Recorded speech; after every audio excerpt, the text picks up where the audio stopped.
પરશુનો અવતાર લીધો. પૂરમાં વરા ઋષિ આ બધા પણ જ્યારે માં યશોદા કૌશલ્યા દેવકી મળીને ભગવાન એમ કે આ જગતમાં મારી પૂજા નથી થતી, માની પૂજા થાય. આપણે બધા જ દ્વારકા ગયા હશું. કેટલા ગયા દ્વારકા? દ્વારકે ગયા છો? દર્શન કર્યા ઠાકોરજીના? કર્યા ને દ્વારકા દર્શન? દ્વારકાધીશના મંદિરની સામે કોનું મંદિર છે?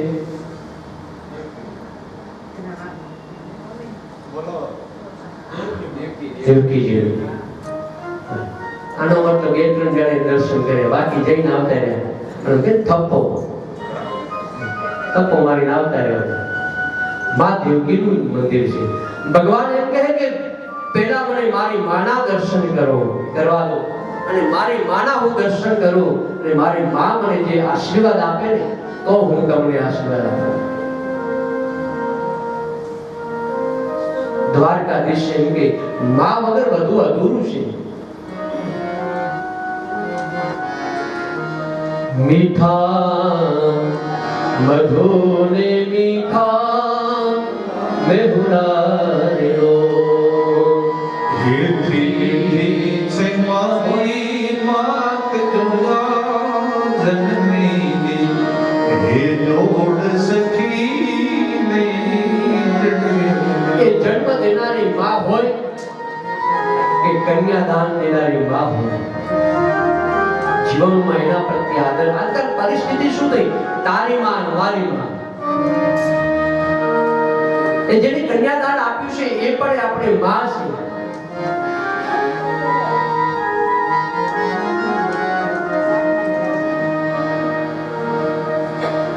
માને તોલે કોઈ નામે મારા પાપણે પાણી પડાડે જન્મની દેનારે મારી માની તોલે વિચાર કરો, કોઈ જે દીકરીને ભણાવી હોય, ગણાવી હોય, મોટી કરી, હોશિયાર કરી, એને લાડકોડ પૂર્ણ કર્યા હોય, અને એ માં પોતાની દીકરીને વડાવી દે, અને એ આપણા ઘરે આવે પછી એમ કે આ તારી માં, આ મારી માં. કન્યાદાન દેનાર એ પણ આપણી માં છે ને. પ્રત્યેક જીવનમાં આદર સત્કાર હોવો જોઈએ.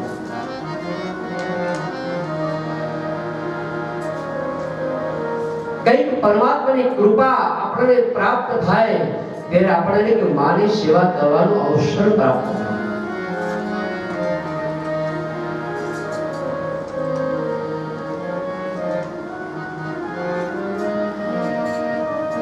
ભાવનગરના મહારાજ પ્રભાસ છે, અને એ જ એને માં મૃત્યુ પામી એટલે મહારાજ રડવા લાગ્યા. અને રડવા લાગ્યા ને પ્રધાન આવીને કહ્યું કે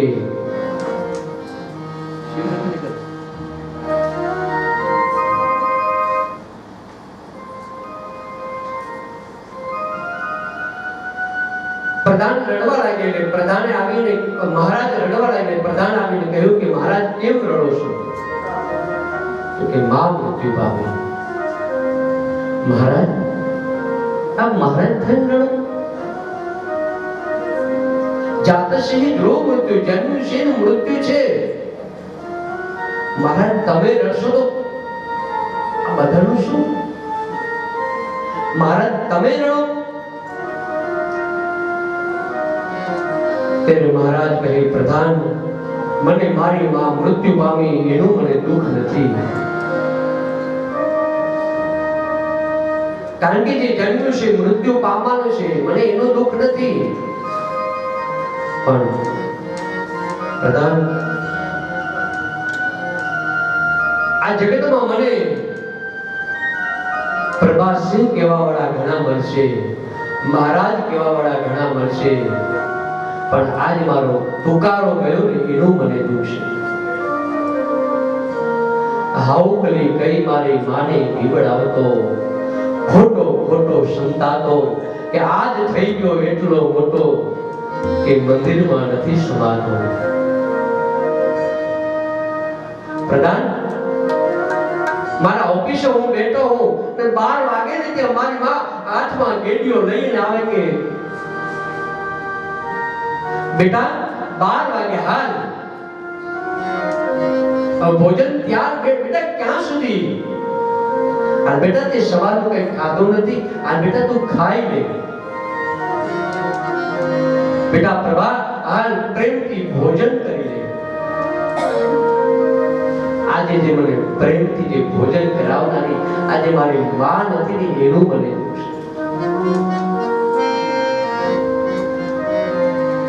આજે મને એનું બીજું કઈ તકલીફ, મને બસ મારો માનો પ્રેમ.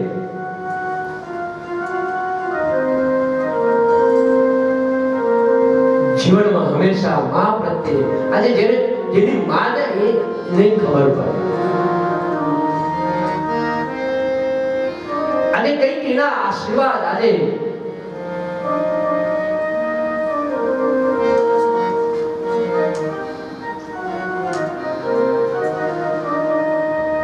નૈનાબેન એમ થયું કે ભાગવત કથા કરાવે. અમારો પહેલો અમે ભેગા થયા ક્યાં થાય એ તમને ખબર. વકીલ સાહેબના મમ્મી એક્સપાયર થયા. નૈનાબેનના મમ્મી એ વખતે હું ત્યાં 3 દિવસ સુધી ભગવદ ગીતા વાંચવા માટે જતો અને ગીતા વાંચતા ને એ 3જા દિવસે નૈનાબેને એમ કહ્યું કે બધી ચર્ચા કરી કે અમારે પણ કથા કેવી છે, મારે પણ કથા કરાવવી છે. મહારાજ શાસ્ત્રીજી કઈ રીતે કથા હોય, શું હોય? અત્યારે હું નૈનાબેનને એમ કહું છું, આ તમને જે બોલાવનાર બીજું કોઈ નહીં, એ તમારા મમ્મી હતા. એને તમને વિચાર આપ્યો કે ભાગવત કથા કરવાનો. આજે નૈનાબેન એ સાસુ સસરા વણસાસુ સસરા એમને તો સદગતિ છે, પણ આજે એમના મમ્મી પણ એટલા આનંદમાં છે કે આજે મારા દીકરીએ માર્શલની અંદર જઈને ભાગવત કથા કરાવી.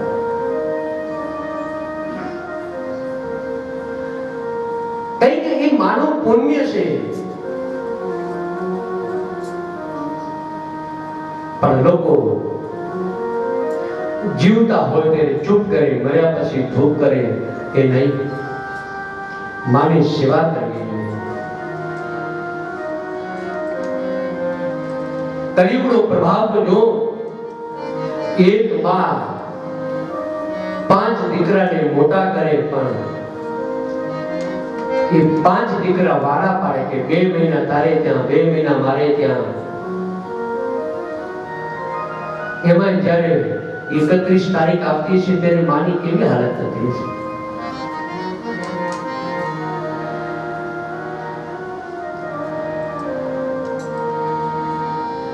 નથી કે હું સદા પણ કહું, આજકાલ આજે વૃદ્ધાશ્રમોનું વેઇટિંગ થઈ ગયું અને એ વૃદ્ધાશ્રમમાં જઈને તમે પૂછો કે તમારું નામ શું, તમારી અટક શું, તો 80% એમ કહે છે બ્રાહ્મણ.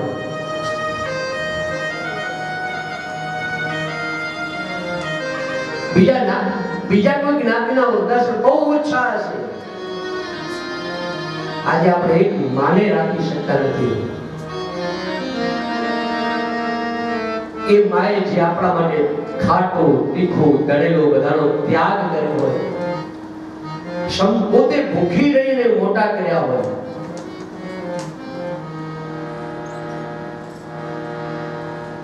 એક માને રાત્રે બરાબર 1 વાગ્યો ને યાદ આવ્યો, આજ તો મારા દીકરાનો જન્મદિવસ છે. પણ બા તો અલગ વૃદ્ધાશ્રમમાં રહે. મને વિચારવાનું શું કરવું? બાજુમાં ફોન હતો. ફોન લઈને રિંગ વગાડી. એક રિંગ વાગી, ફોન ના ઉપાડ્યો છોક દીકરાએ. બીજી રિંગ વગાડી, ના ઉપાડી. અને ત્રીજી રિંગ વાગીને તરત જ વયું ઉપાડ્યો. ઓય કોણ બોલો? તો બેટા હું આ માં બોલું છું. અને તરત જ પેલી બોલું, તમારી માને ખબર નથી પડતી? અત્યારે રાત્રે 1:30 વાગ્યો ફોન કરે છે. આ ઊંઘ બગાડે છે. અત્યારે લો તમારી માનો ફોન.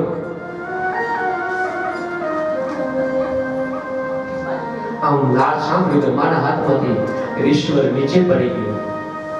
હાલો હાલ સામે જ બોલે, માં તને ખબર નથી પડતી? અત્યારે રાત્રે 1:30 વાગે ઊંઘ બગાડે છે.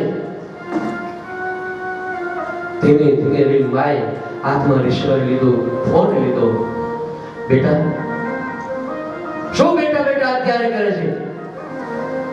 અત્યારે ફોન કર.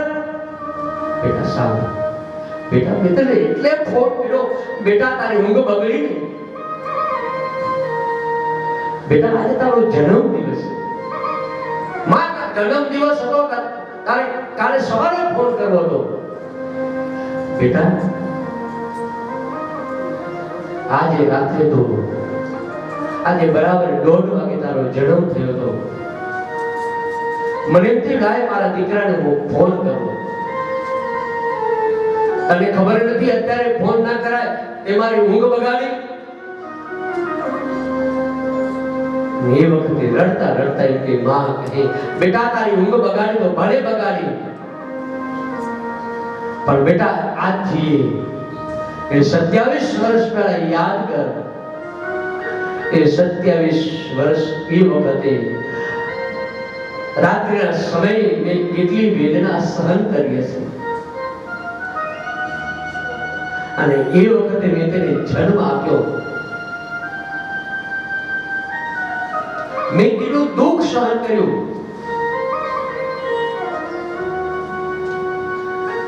કહેવાનો મતલબ કે જે દુઃખ સહન કરી અને પુત્રને જન્મ આપે, માનો ક્યારે તિરસ્કાર ન કરે. બરસે ઘડી કવ્યો આદરી લો, આ માનો તે પ્રેમ મારે માસજો. જનની જોડ સખી નહીં જડલો, જનની જોડ સખી નહીં જડલો. આ ગંગાના નીર તો વધે ઘટે દિલો, સરખો સમાનો હેનો એણ જોડા. જોડ સખી નહીં જડે. એટલું જ નહીં, એકલા નૈનાબેન ની માએ આજ્ઞા નથી કરી કે તું કથા કરાવ. તને વિચાર, નૈનાબેન ના શરીર નહીં પણ સાહેબે પણ મને એમ કહ્યું હતું કે શાસ્ત્રીજી મારે કંઈક બા પાછળ કંઈક કરવું છે, અને તમે કહેશો એ આપણે કરીશું. તમે હજી 2-3 દિવસની વાત છે, જ્યારે 12માની ક્રિયા હોય એ દિવસે તમે કંઈક મને કહેજો બા પાછળ શું કરવું જોઈએ. અને એ 12માના દિવસે જ્યારે મળ્યા ત્યારે કે શાસ્ત્રીજી શું તમે વિચાર, શું તમને આમ કઈ એવું થયું કે આજે શું બાની પાછળ કરવો જોઈએ? ત્યારે મેં એમને કીધું કે બાની પાછળ સોળા ભાગવત વિદ્યાપીઠના ઋષિ કુમારોને જમાડો. એ વખતે સાહેબ એ વખતે ચહેરો મેં જોયો. ત્યારે એમને કીધું કે બાએ પણ આવો સંકલ્પ કર્યો હતો કે વિદ્યાર્થીઓને જમાડવા, કે અમે એક વખત જમાડવા પણ ગયા હતા. આ સત્ય કહાની કહું છું, પૂજ્ય સાહેબ કે અમે જમાડવા ગયા હતા પણ એ વખતે અમને ન મેળવ્યા, કારણ કે બધા વિદ્યાર્થીઓ નામ તે બધું, ને પછી અમે કે વૃદ્ધાશ્રમ છે, કે વૃદ્ધાશ્રમ જવું. પણ બાએ કીધું તું કે બેટા એક દિવસ તું વિદ્યાપીઠમાં જવાડજે, અને એ જેનો સંકલ્પ અને ઋષિકુમારો જમાડ્યા. પછી બેનને પણ એમને પણ વિદ્યાપીઠના વિદ્યાર્થીઓને એટલે મને કે બાર શાસ્ત્રીજી બીજું શું? મેં કીધું મને એવું લાગે છે કે એક બાની પાસે પાટલા પારે તો નાની કથા, આપણે મોટી વિશાળથી કથા નહીં પણ નાની કથા એ કરાય. તો કે હા બાની એ પણ ઈચ્છા હતી. બસ આ સંકલ્પ આપણે નથી બોલતા હોતા, એ આપણને એ સ્વયં એ શક્તિ એ માં બોલાવતો. મને હજી નૈનાબેન હજી યાદ છે કે તમે આજે ચર્ચા કરી કે કથા કરાવી છે. આ તમે નહોતા બોલી રહ્યા, એ બા બોલી રહ્યા હતા. આજે એ આત્માને આજે આપણે પ્રાર્થના કરીએ, જે જગ્યા હોય આજે એને જ્યાં હોય ત્યાં આજે એને એક પુષ્પાંજલિ અર્પણ કરી. અને કેવા બા તો સરળ સ્વભાવ, રોવે રે પશુને રોવે પાંખી છોડી હાલ્યા. શું બાનું નામ હતું? બાનું નામ દુર્ગા. અરે હો દુર્ગા બસ મી વિદાયો મારી સાંભળે, હો માં બસ મી વિદાયો તમારી સાંભળે. માતાજી અમને નો ધારા પેલી કે જાવને દુર્ગા.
પ્રાર્થના કરી રમણીક દાદાને સદગતિની પ્રાપ્તિ થાય એ આપણા દિલીપભાઈ એ આત્માને પણ સદગતિની પ્રાપ્તિ થાય સ્વર્ગસ્થ પ્રતિભા એની પણ એ આત્માને સદગતિની પ્રાપ્તિ થાય પ્રાર્થના કરી આપણે હરે હો માં રોજા કે પશુને રોજા પીડા હો માણી રોજા કે પશુને રોજા પીડા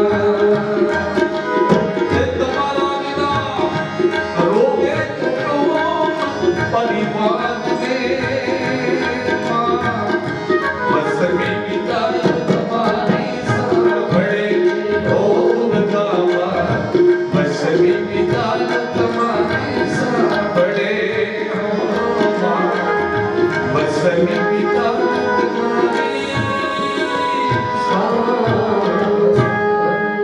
બોલો પિતૃનારાયણ દેવ કી જય હવે નભાગે પિતૃની પૂજા કરી સેવા કરી એના વંશની અંદર અંબરીશ રાજા થયા હવે એ અંબરીશ રાજાએ એકાદશીનું વ્રત કર્યું એકાદશીના વ્રતનું પાલન કર્યું કે નિયમોનું પાલન કર્યું એકાદશી કરી હોય એટલે દશમને દિવસે એક ટાઈમ ભોજન કરવું એકાદશીના દિવસે ઉપવાસ કરવો અને બારસના દિવસે પારણા કરવા એનું નામ એકાદશી ઉપ એટલે નજીક વાસ કરવો એનું નામ એકાદશી એકાદશીના દિવસે ભાત ન ખવાય અન્ન ન ખવાય જેટલું બને તેટલું ભગવાનનું સ્મરણ કરવું એકાદશી કેમ આવે કેમ બીજી કોઈ તિથિઓની એકાદશી કેમ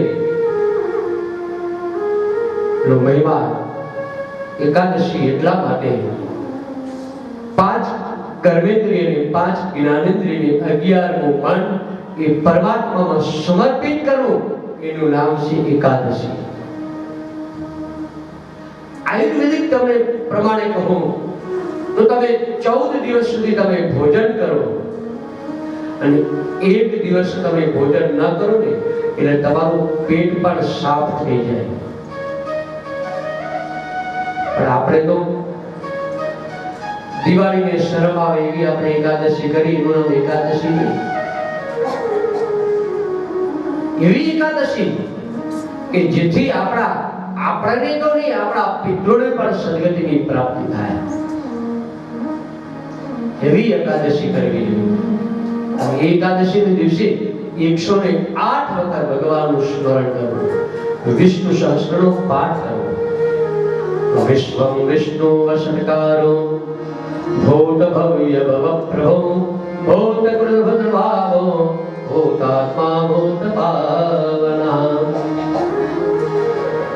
ભગવાન વિષ્ણુ સહસ્રનો પાઠ કરો આપણે વેદ બનાવ્યો હોય તો પુરુષ સૂક્તનો પાઠ કરવો એ પણ ના આવડે વિષ્ણુ સહસ્ત્ર ના આવડે તો 12 ગીતાજીના 12મો અધ્યાય અને 15મા અધ્યાયનો પાઠ કરવો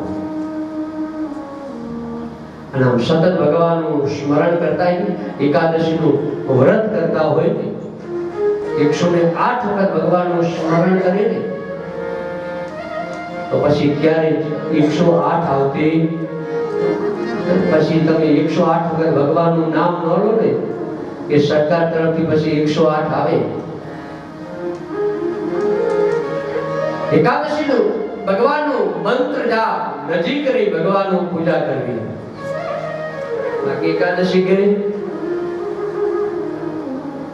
મારે એકાદશીનો ઉપવાસ જાજુ જમતી નથી મારે એકાદશીનો ઉપવાસ જાજુ જમતી નથી બહુ ખબર છે ને આજે એકાદશી આબા આજે એકાદશી છે સવારના પેમાં બે ગ્લાસ દૂધના ગટગટાવી ગયો 10 વાગે બેટા હા બા હા આજે એકાદશી ચાલો સાથે લીધા છે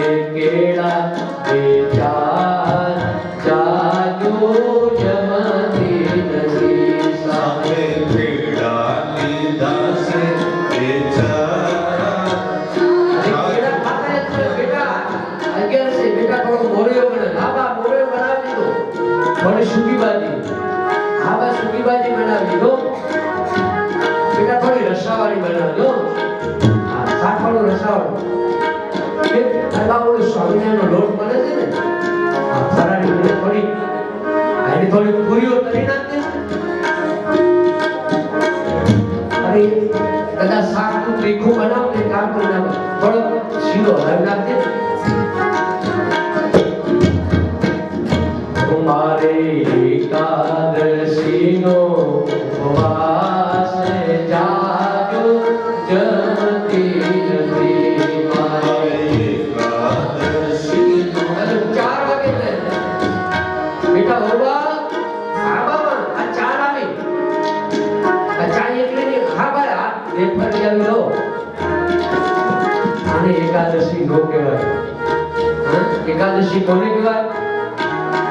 કઈ એકાદશી? કેવી એકાદશી? ધન્ય એકાદશી, ધન્ય એકાદશી, એકાદશી કરીએ તો વૈકુંઠ પામીએ. મારે એકાદશી ના વ્રત કરવા છે, મારે ધણીના ધર્મ છે. મારે વૈકુંઠ પામી વસવું છે, મારે વૈકુંઠમાં જઈ વસવું છે. એકાદશી, એકાદશી કરીએ તો વ્રજ સુખ પામીએ. એકાદશીના દિવસે આપણે કર્મેન્દ્રિય, જ્ઞાનેન્દ્રિય, રસ આમાંથી મુક્ત બનવું જોઈએ.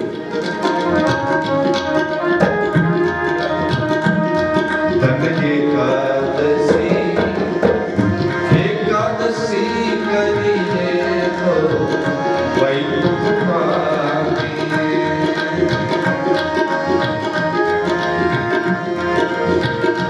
એ અમરીશ રાજાએ એકાદશીનું વ્રત કર્યું અને એકાદશીનું વ્રત બારસના દિવસે પારણા કર્યા. દુર્વાસા ઋષિ આવ્યા કે વાવ સ્નાન કરી લો. ઋષિ સ્નાન કરવા ગયા, બારસ ઉપર તેરસ બેસી જતી હતી એટલે બ્રાહ્મણે કીધું કે મહારાજ તેરસ બેસી જાય એના પહેલા તમે પારણા કરો. એવા અંબરીશે આવ્રતની દાસે, અંબરીશે આવ્રતની દાસે, તદ દુર્વાસાને દાસે. એકાદશી જ્યાં સંકલ્પ કરો, બીજું કઈ નહીં, જળપાન કરી લો. અને આમ જળપાન કર્યો ને એ જ વખતે દુર્વાસા ઋષિ આવ્યા. રાજન પારણા કર્યા, આજે એકાદશીનો તે મને બોલાવ્યો પારણા કરવા માટે તે. અરે ગુરુદેવ મારાથી ભૂલ થઈ ગઈ. ભૂલ ના હોય ને એ જ વખતે દુર્વાસા ઋષિ મૃત્યા છોડી અને એ વખતે ભગવાનની ચિંતા થઈ. આજ મારા ભક્ત ઉપર આપત્તિ આવી છે, ભગવાને સુદર્શન ચક્ર છોડ્યું. સુદર્શન ચક્ર છોડ્યું. દુર્વાસા ઋષિ ભાગવા લાગ્યા, બ્રહ્મલોકમાં ગયા, ઇન્દ્રલોકમાં ગયા, ભગવાન મહાદેવ પાસે ગયા, બચાવો બચાવો મને. બધા કહે અમે કોઈ ના બચે. ભગવાન નારાયણ પાસે ગયા, ભગવાન નારાયણ હે કૃષ્ણ, હે ઠાકોરજી, હે પ્રભુ આપ મને બચાવો. ભગવાન કહે નાહમ, હું ના બચાવીશું, અહમ ભક્ત પરાધીના, હું તો ભક્તોને આધીન છું. એક કામ કરો, તમે મારા ભક્ત પાસે જાઓ. અને એ દુર્વાસા ઋષિ ફરીથી ભગવાનના ભક્ત પાસે ગયા અને ભક્ત પાસે જઈ અને ક્ષમા માંગી, કહ્યું કે પ્રભુ મારાથી ભૂલ થઈ ગઈ.